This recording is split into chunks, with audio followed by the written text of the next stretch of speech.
Labi, ķeramies tagad pie otra. Es ceru, ka neskatoties uz to, kā izskatās iepakojums, ķīnieši ir atsūtījuši preci vienā veselā gabalā. Viena cauruli, tad pārējais komplekts. Tā, tie, kas kaut ko zina par mašīnām, iespējams atpazīs, ka te rakstīts ir Forge Motorsport. Un domās, bet es taču teicu, ka es pasūtīju no AliExpress. Izrādās, AliExpress piegādā Forge Motorsport detaļas pa stipri zemāka cena, nekā to var nopirkt, piemēram, pat taisno no apvienotās karalistes. Vai tas ir legāli? Stipri šaubos, bet man liekas, ka viņi tur arī uz vietas Ķīnā ražo, un viņi vienkārši pakluso šādos te internetu veikalos tirgo tieši to pašu.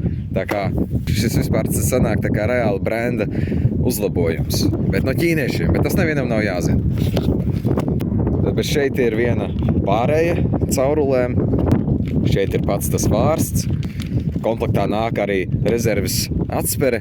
Vārstā jau ir atspere, bet tas laikam vienkārši, lai var nomainīt. Varbūt viņam ir citi tie stiprumi, bet es domāju, ka nē. Tālāk ir vēl viena mazāka pārēja. Šitāds klucīts, pa to pēc tam ar blīvi. Un arī savilcēji. Vispirms ir jānoņem gaisa masas sensors. Šos klipšus vienkārši paspiežot uz āru un izņemot laukā. Pie reizes tā ir iespēja to notīrīt. Tad šeit ir tāda caurule, kas turās uz klipša. To var vienkārši noņemt nost. Tālāk, lai noņemtu pašu šo cauruli, te ir tādi klipši pie turbīnas, kas ir jāpaspiež uz āru abās pusēs. Un tāds pats ir arī pie droseles.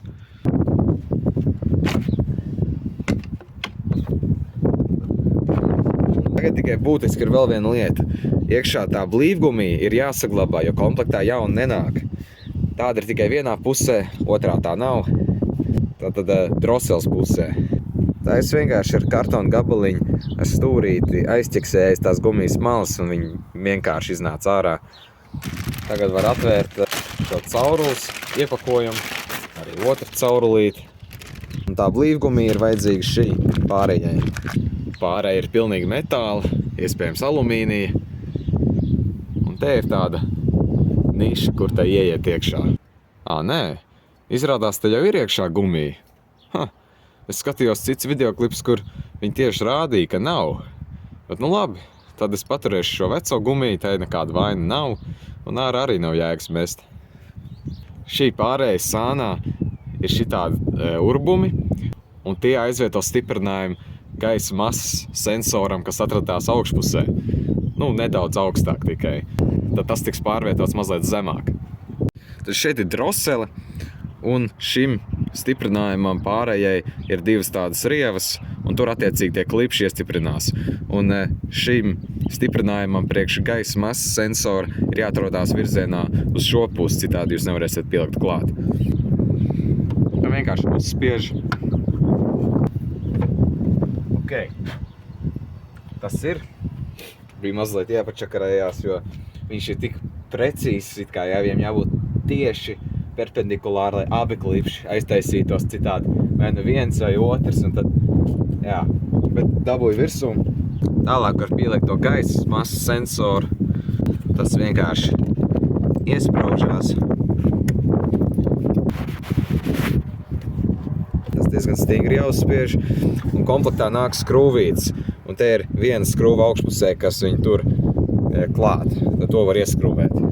Šīs divas ar seškanšām galvām, viena no tām vajadzīga.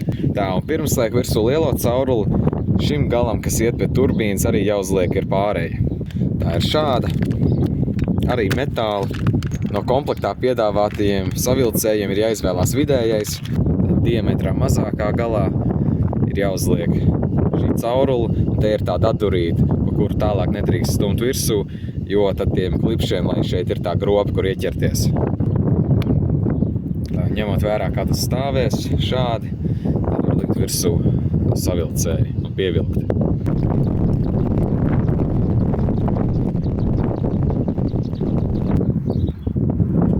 Tad ir vēl viens sensors, kas atrodas šeit, ieplūdes kolektorā. Vai tas ir gaisa blīvuma vai gaisa temperatūras sensors, nezinu. neatceros. Bet šai vietā nāk šis stiprinājums, no kurienes nāks tā caurulīte pie vārsta gala. Tad līdzīgi šie klipši ir jāpaspiež uz sānu un jāizņem laukā. Šī blīve iet pati pirmā, tad ir tālāk šī pārēja un galā ir tas sensors pa virsu. Jāpievērš uzmanību tam, ka tā forma nav simetriska, te ir tāda grope tajā stiprinājumā, un tā jāsakrīt. Tā lūk.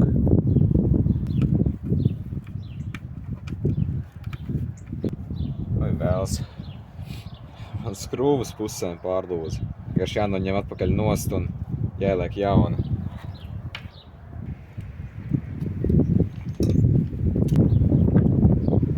Pēc spraigas cīņas es dabūju laukā to skrūvas gala.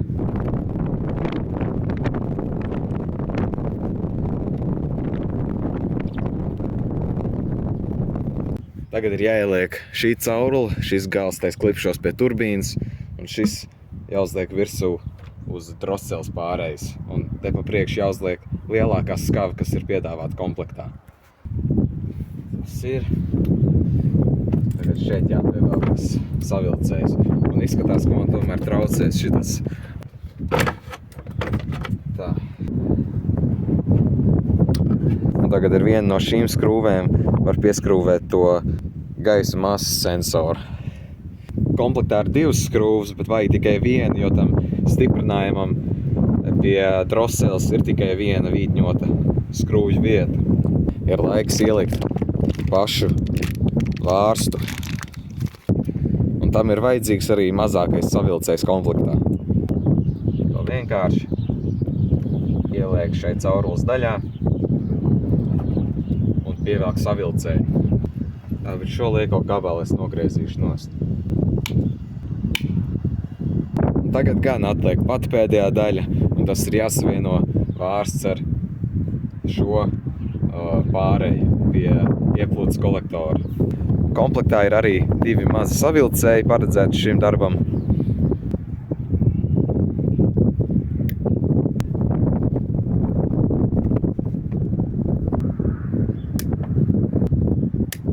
Un ļoti svarīgi ir tos savilcējus nepievilkt pa cieši, jo ar šejien plūst gaiss. Un no tā ir atkarīgs, kad tas vārsts darbojās.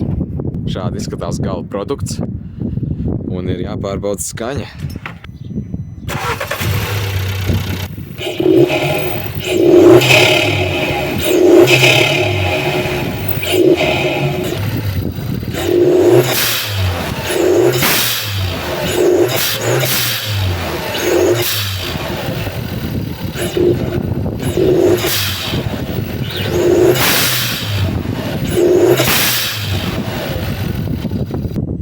Labais. Tā nu beidzot tas ir izdarīts. Tagad jāpārbauda, kā reāli ir uz ceļa, jo arī skaņai būs starpība tad, kad motors ir noslogots. Tā kā noteikti arī sekos citu video klipu par šo. Bet jā, mans sals, tas vējš ir pretīgs. Tā kā paldies, ka skatījāties. Tiekamies nākamreiz.